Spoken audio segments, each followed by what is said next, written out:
JSSC paper leak को लेकर अभी अभी बड़ी जानकारी आ रही है। बड़ी खबर यह है कि एसआईटी की टीम एक्टिव है।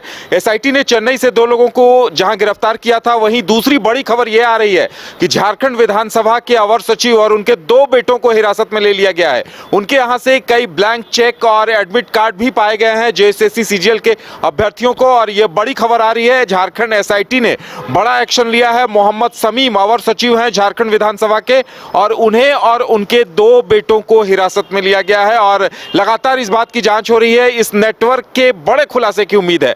ज्यादा जानकारी के लिए हमारे साथ मदन है। मदन, लगता है कि एसआईटी की टीम लगातार एक्टिव है और ये गिरफ्तारियां बता रही हैं कि धीरे धीरे परतें खुल रही हैं, रहस्य की परतें खुल रही हैं और सच्चाई बहुत जल्द सामने आएगी जिस तरह से जांच हो रही है। बिल्कुल, देखिए, ये जब से ये मामला सामने आया था तब से लगातार कई लोगों को हिरासत में लेकर पूछताछ की जा रही थी और उसी पूछताछ के दौरान जो है क्लू मिला था कि इसमें संलिप्तता जो है अवर सचिव और उनके बेटों की है। उसके बाद उन पर निगरानी रखी जा रही थी और जब सूचना कन्फर्म हुई उसके बाद एक साथ उनके कई ठिकानों पर छापेमारी की गई और एक बड़ी कामयाबी जो हम कह सकते हैं इस मामले में हुई है, क्योंकि अब जो उनके ठिकाने से कई मोबाइल जब्त किए गए हैं, कई ब्लैंक चेक जब्त किए गए हैं और कई छात्रों के एडमिट कार्ड जब्त किए गए। तो यह पुख्ता जानकारी जो है एसआईटी की टीम को मिली थी। 4 अलग अलग टीमें जो है वो झारखंड, बिहार और कहें तो चेन्नई, कई शहरों में जो है लगातार काम कर रही थी और एक बड़ा मामला जो है सरकार पर एक बड़ा आरोप लगा था जेएसएससी प्रश्न पत्र लीक को लेकर के। और देखिए, जिस तरह से कार्यालय के बाहर प्रदर्शन हुए थे और उसके बाद 15 लोगों पर नामजद एफआईआर हुए थे, तब एसआईटी पर यह आरोप लग रहा था कि एक तरफा ये जांच जो है की जा रही है। उन अधिकारियों के खिलाफ क्यों नहीं कार्रवाई होती जो इसमें संलिप्त हैं, या फिर जो एजेंसी थे उसके खिलाफ क्यों नहीं मामला दर्ज हुए, जेएसएससी के अध्यक्ष जो हैं, सचिव जो हैं, वो क्यों नहीं इस्तीफा देते हैं। ये तमाम बातें की जा रही थी। जो सबसे प्रमुख नाम था एफआईआर में, देवेंद्र नाथ महतो जो कि छात्र नेता हैं, वो कल बापू वाटिका में एक तरह से कहें तो धरने पर बैठे थे और वो कह रहे थे कि आओ सरकार करो गिरफ्तार।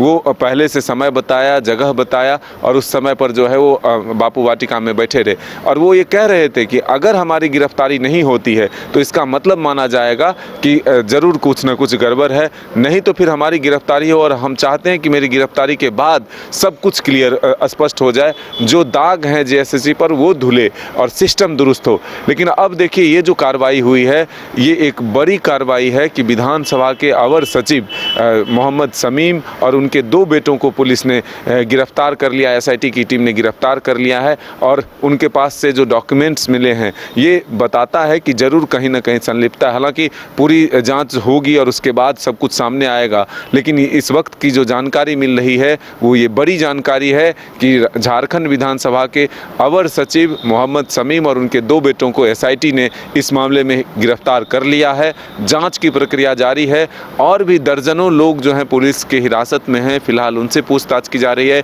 चेन्नई से, गया से और कई जगहों से लोगों को हिरासत में लिया गया था, पटना से। तो ऐसे में लगातार एसआईटी की 4 टीमें जो है वो लगी हुई थी कि इस चीज़ का पर्दाफाश किया जाए, क्योंकि एक बड़ा आरोप जेपीएससी के बाद जेएसएससी पर लगा था। सीजीएल की परीक्षा पहले भी रद्द हुए, लेकिन फिर उसके बाद जब परीक्षा हुए तो प्रश्न पत्र ही लीक हो गया। बिल्कुल मदन, यहाँ जो पेपर लीक का मॉडल था, जो अभ्यर्थियों की तरफ से और बीजेपी की तरफ से आरोप लगाए जा रहे हैं, वो सीधे सीधे आरोप ये थे कि जो भी अभ्यर्थी पेपर लीक गैंग में शामिल थे या फिर खुद नौकरी चाह रहे थे, उनसे ब्लैंक चेक लिए जा रहे थे और साथ में उनके ओरिजिनल डॉक्यूमेंट, एडमिट कार्ड भी लिए जा रहे थे। यानी आप पहले परीक्षा पास करिए, उसके बाद इस ब्लैंक चेक पे हम अमाउंट भर के निकाल लेंगे या आपको फंसा सकते हैं या फिर आप हमें कैश दे दीजिए। ये सेटिंग चल रही थी। और जिस तरह से अभी विधानसभा के अवर सचिव एक जिम्मेदार पद पे होते हुए अगर उनके यहाँ से इस तरह से ब्लैंक चेक और एडमिट कार्ड बरामद हुए हैं तो वाकई में मसला काफ़ी गंभीर है। लगता है ऐसे कई और सफ़ेदपोश, कई और अधिकारी होंगे।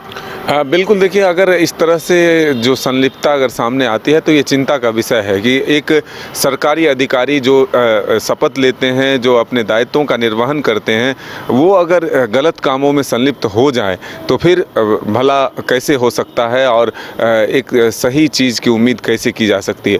ठीक है, उनके बेटे अगर इस काम में थे तो लेकिन वो उनकी संलिप्तता एक मानी जा सकती है कि वो एक सरकारी पद पर नहीं है, लेकिन जो अवर सचिव जैसे पद पर रह करके अगर कहीं से भी उनकी संलिप्तता पाई जाती है तो ये बहुत ही चिंतनीय है और आगे कठोर से कठोर एक कार्रवाई की ज़रूरत है कि ताकि आने वाले दिनों में लोग ऐसे कामों में अपनी संलिप्तता से बचे, क्योंकि झारखंड सरकार ने ही एक कड़ा कानून लेकर लाया था कि परीक्षा में अगर प्रश्न पत्र लीक करने पाए जाते हैं तो कई करोड़ उन्हें जुर्माना देना पड़ सकता है, उम्र कैद की भी सज़ा हो सकती है।